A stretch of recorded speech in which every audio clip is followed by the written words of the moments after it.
Sunday morning, April 25, 2021. The sun was just beginning to warm the farmland of Lenawee County, Michigan. Rickelbach drove the familiar half-mile from her house to her childhood home, just like she did every Sunday morning for breakfast with her mother. But this Sunday would be different. This Sunday would change everything. Rickel pulled into the driveway and immediately felt something was wrong. Her mother's Cadillac sat in the garage, untouched. The Hummer was parked at the farm office down the road. Both cars were there, but Dee Warner was nowhere to be found. Rickel called out for her mom. No answer. She checked every room, every corner of the house they had lived in together for years. Nothing. She pulled out her phone and called her mother's number. Straight to voicemail. This wasn't like her mother at all. Dee Warner was the kind of woman who would text you back within 5 minutes, or she'd be calling to ask why you hadn't responded. If she could glue her phone to her hand, she would have done it years ago. Panic started to creep in. Rickel noticed something else strange. There were tissues scattered everywhere throughout the house. Blankets were thrown on the couch. Upstairs in the bedroom, her mother's makeup bag was gone. Her curling iron. Her hairdryer. All missing. But if she had packed to leave somewhere, why were both cars still here? Rickel drove down the road to her Uncle Greg and Aunt Shelley's house. Greg Hardy was Dee's brother, and if anyone would know where she was, it would be him. We can't find her, Rickel told them, her voice shaking. Her car is here. We've called everybody. We don't know where she's at. Greg immediately called his sister's number. Dee always answered when he called, no matter what. This time, the phone rang and rang. Nothing. He sent a text. Still nothing. For the first time in their lives, no one knew where Dee Warner was. Rickel and her Aunt Shelley jumped in the car and started driving around the rural Michigan roads, looking for any sign of Dee. They checked every place she might be. Every friend's house. Every business. When they returned to the Warner farm, they found even more troubling signs. Dee's passport was missing. Her phone was gone. But something else was missing too. Their 9-year-old daughter Lena, Dee and Dale's child together, had spent the night at her cousin's house. Dee hadn't come to pick her up yet, and she hadn't even called to check on her. This was the most alarming detail of all. Lena went everywhere with her mother. They were inseparable. Dee would never, ever leave Lena behind, especially not with Dale. Zach Bach, another of Dee's 4 children from her first marriage, arrived at the farm and immediately went to check the security cameras in the office. Maybe the cameras had captured something, anything that could tell them where their mother had gone. He scrolled through hours of footage from that morning. Nothing. He never saw his mother walk to the office. Never saw her drive away. It was as if she had simply vanished into thin air. By late Sunday afternoon, the family knew they had to call the police. This wasn't like Dee. Something was terribly, terribly wrong. Deputy Austin Hall from the Lenawee County Sheriff's Office arrived at the Warner farm as the sun was setting. He found Dale Warner, Dee's husband of 15 years, working in the fields with the fertilizer sprayer. Dale seemed calm, almost unconcerned about his missing wife. He told the deputy he had last seen Dee that morning around 6 a.m., sleeping on the couch and snoring. He said he had texted her before leaving for work, but she hadn't responded.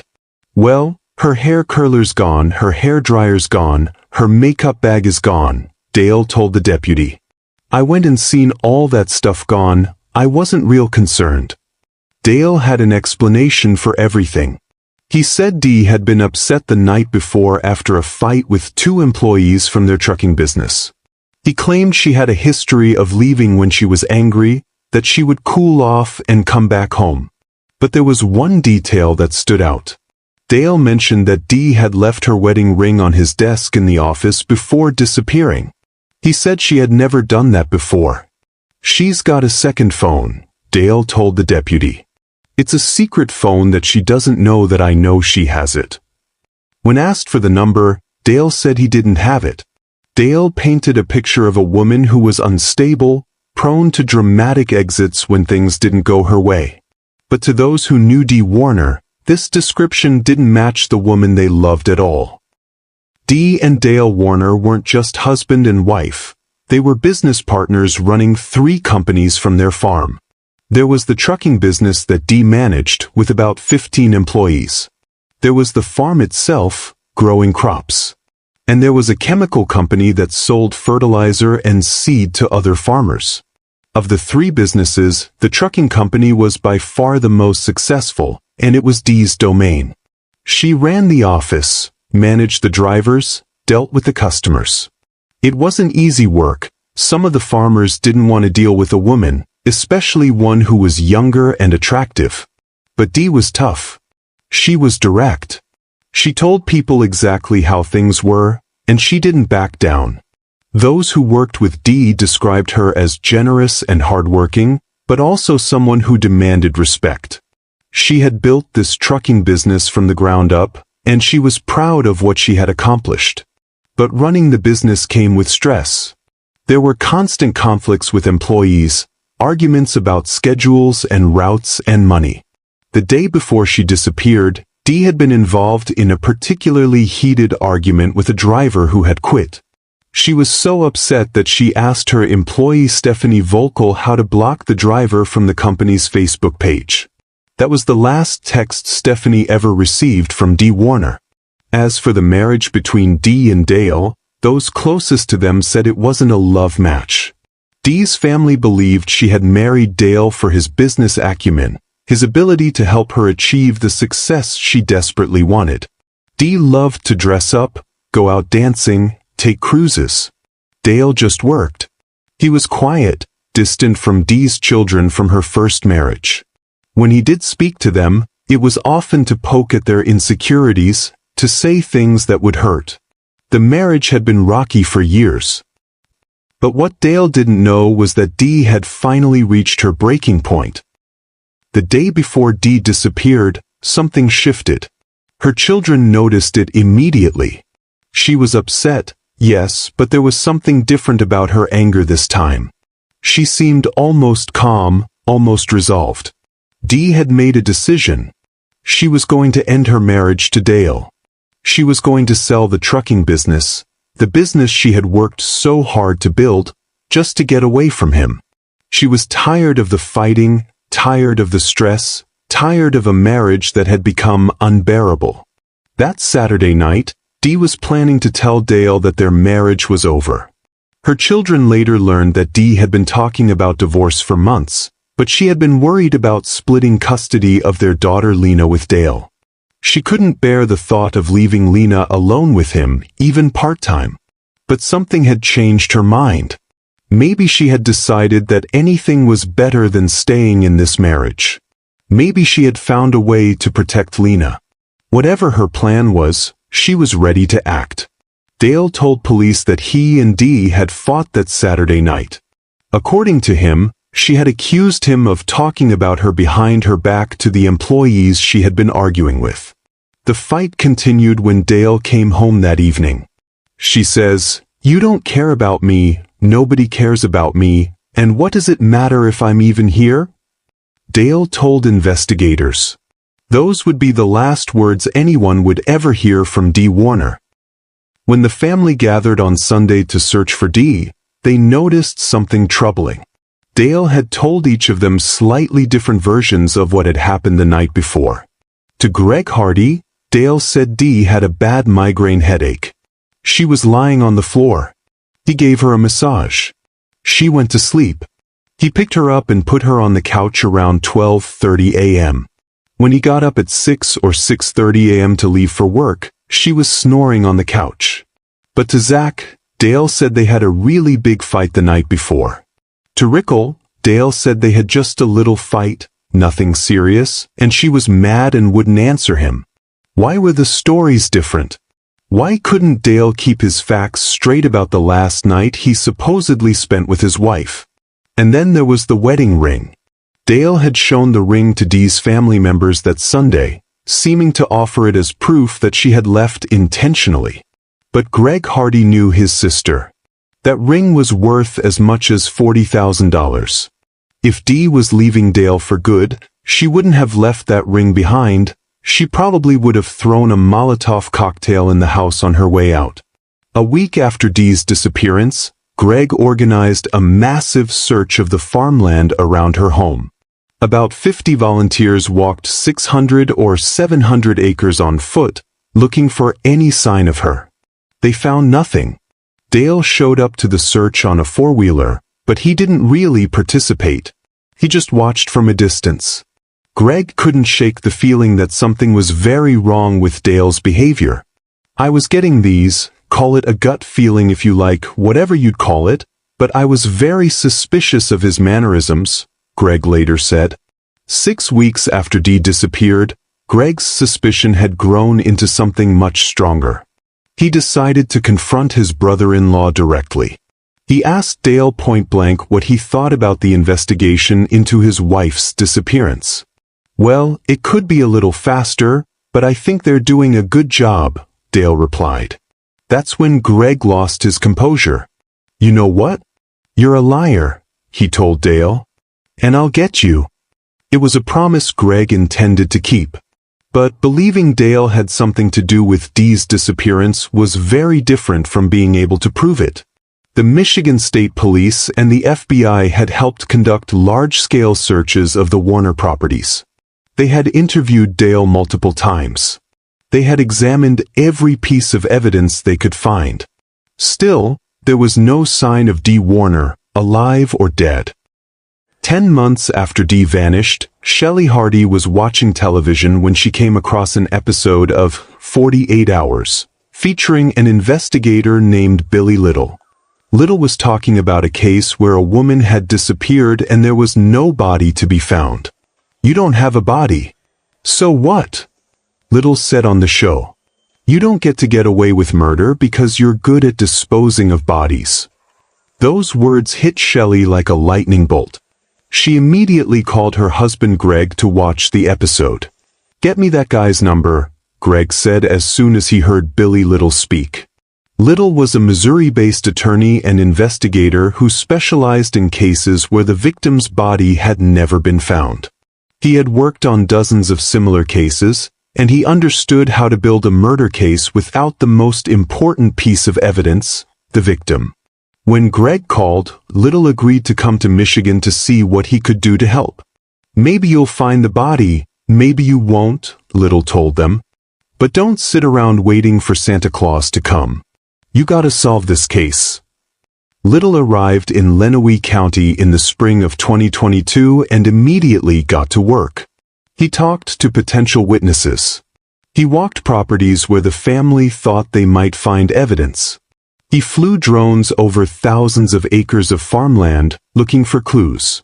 But most importantly, he helped the family understand how to keep pressure on Dale Warner and keep Dee's case in the public eye. Part of Little's strategy was what he called psychological operations. He and Greg wanted Dale to feel the weight of their investigation, to know that they weren't giving up, that they were watching his every move. Greg paid for a billboard that read, "Help Dale find Dee," and placed it at a major intersection near the Warner farm, where the truckers from Dale and Dee's company would see it every single day. The message was intended sarcastically. Neither Greg nor Little believed Dale was actually trying to find his wife. They organized rallies and vigils. They started a social media campaign called Justice for Dee. They pushed to have the Michigan State Police take over the case from the county sheriff's office, believing the state police had more resources and experience.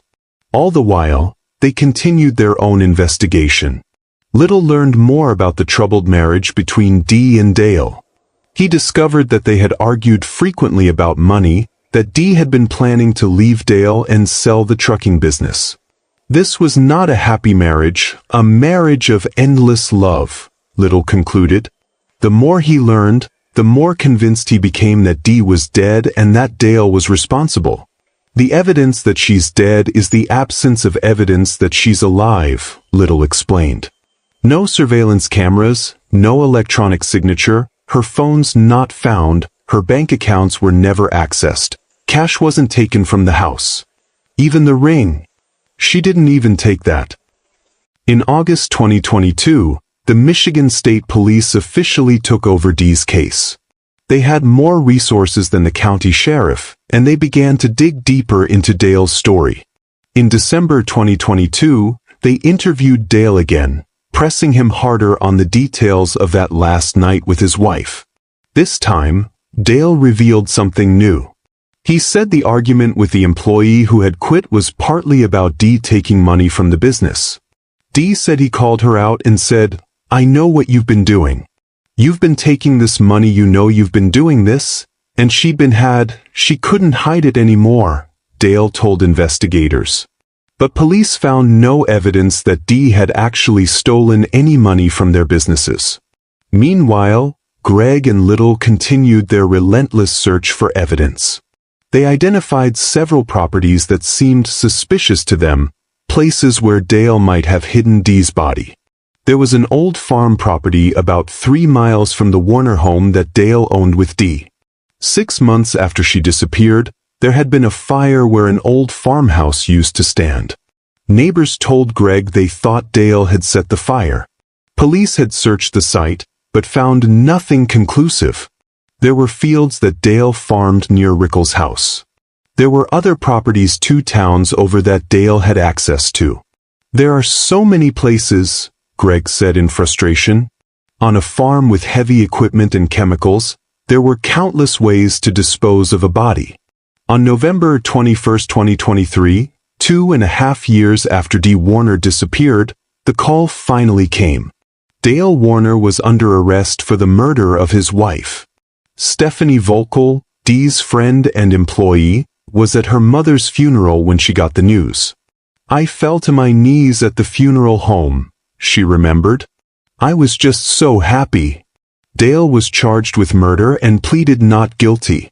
Even with the arrest, Dee's family knew the hardest part was still ahead of them. Proving murder without a body would be an enormous challenge. "My fear for getting past a preliminary hearing was probably a 1 out of 10, Billy Little said. "My fear of getting a conviction at trial is probably an 8 out of 10. On May 1, 2024, more than 3 years after Dee disappeared, her family gathered at the Lenawee County District Court for Dale's preliminary hearing. It would be up to Judge Anna Fruschauer to decide if there was enough evidence to send the case to trial. Dale's defense attorney, Mary Chartier, hammered on the obvious problem with the prosecution's case. "There is no body. There are no body parts," she told the court. "Whether Ms. Warner is dead is something that the government needs to prove." But prosecutor Jackie Wise was determined to show that while there was no body, there was also no evidence that Dee was still alive. Witness after witness testified that they had not seen or heard from Dee since April 24, 2021. Her friend Stephanie Volkel testified about that second phone Dale claimed Dee had. Stephanie had looked into getting one for Dee, but they had never actually purchased it. Detective Daniel Drewer testified about the exhaustive searches law enforcement had conducted over 3 years. They had searched vehicles, obtained phone records, searched social media accounts, conducted multiple searches of the Warner properties. Every search came up empty. But the prosecution had one potentially crucial piece of evidence. Rickle testified that on the day her mother disappeared, she had seen tire tracks by the back of the house, leading right up to the sliding glass door. The prosecution suggested these tracks were left by Dale using the farm's front-end loader to remove Dee's body from their home. Security video showed Dale using that same piece of equipment at 7 a.m. on the morning Dee disappeared. Dale had an explanation. He told police he thought he had used the loader to go back to the house to get his worksheet for the sprayer around 6:30 a.m. The security videos were consistent with his story about his movements that morning. The defense emphasized over and over that there was no physical evidence Dale had harmed his wife. No murder weapon. No blood. No forensic evidence of any kind. If he murdered his wife, where on earth is Ms. Warner? Chartier asked the judge. On June 7, 2024, Judge Anna Fruschauer returned to court with her decision. She spoke first about Dee Warner as a person. Dee Warner was a woman with a big heart and a temper.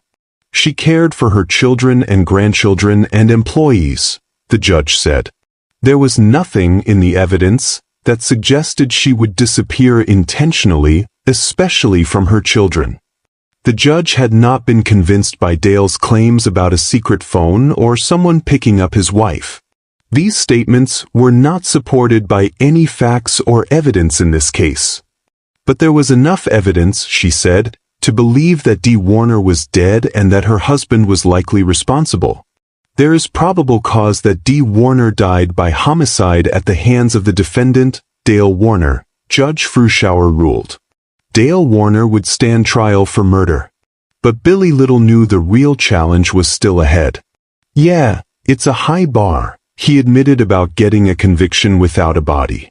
What no one knew was that law enforcement was still searching for physical evidence. And in August 2024, 2 months after that preliminary hearing, they would finally find what they had been looking for. Rickelbach received an urgent message in August 2024. The detectives needed to have an emergency meeting with Dee's family. They gathered at Greg and Shelley Hardy's farm, the same place where they had held vigils and planned searches for 3 long years. This time, the news was different. Police had gone back to a property that Dale and Dee Warner owned together. They had taken away a large metal tank that was used to store fertilizer. According to the search warrant, the tank had a non-factory weld on the back and a sign that read, "Out of service, do not fill." When investigators scanned the tank, they found what they had been searching for all this time. "It was my mom," Rickel said, her voice breaking. "Well, it was a body in a tank." Within days, authorities confirmed that the body inside that fertilizer tank was Dee Warner. Her death was ruled a homicide. For 3 years, police had been searching underground, digging up fields, looking in wells, checking every possible burial site. All along, Dee's body had been hidden above ground, in a fertilizer tank in one of the farm buildings Dale had access to. The search warrant revealed another crucial detail. Security video from the day Dee was reported missing showed Dale in one of the farm buildings, searching for something near the welding equipment. The tank had that non-factory weld on the back, evidence that it had been modified after Dee's disappearance. The discovery of Dee's body changed everything for her family. After 3 years of not knowing, of wondering if she might still be alive somewhere, they finally had answers. "I wanted to shout from the rooftops to everybody that she didn't leave us willingly," Rickel said. They held a private burial for Dee, with her 12-year-old daughter Lena present. For Lena, who had grown up these past 3 years not knowing if her mother had abandoned her, the discovery brought a terrible kind of peace. "The one thing that she knows for sure, that was her mother there," Greg said, his voice emotional. "That her mother didn't leave her. It was real." The family had been forever changed by Dee's murder and the long search for justice. Zach became sober and started his own real estate company. Rickel found strength she didn't know she had. They all carried forward the memory of a woman who had worked hard, loved deeply, and deserved so much better than the fate that befell her. As for Dale Warner, he maintained his innocence through his attorney. His defense team said they were prepared to vigorously fight for him in court and present his defense. But for Dee's family, there was no doubt about what had happened in that farmhouse on the night of April 24, 2021. They believed Dale had killed his wife, welded her body into a fertilizer tank, and spent 3 years pretending to be a grieving widower while her family searched desperately for answers.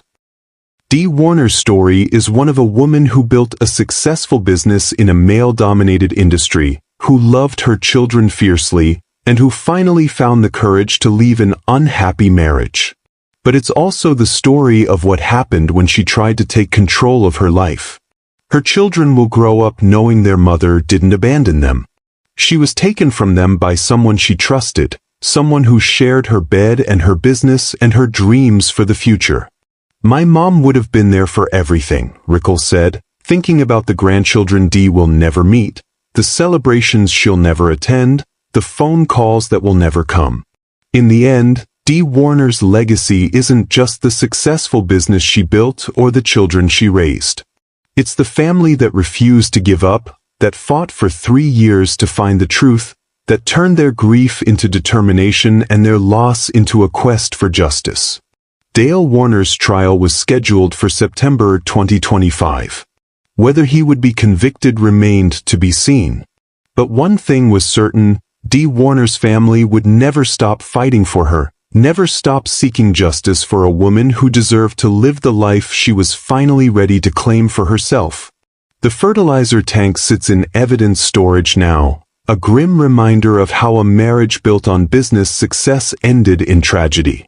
But for those who love Dee Warner, she will be remembered not for how she died, but for how she lived, with strength, with determination, and with love for the family that never stopped believing she was worth fighting for.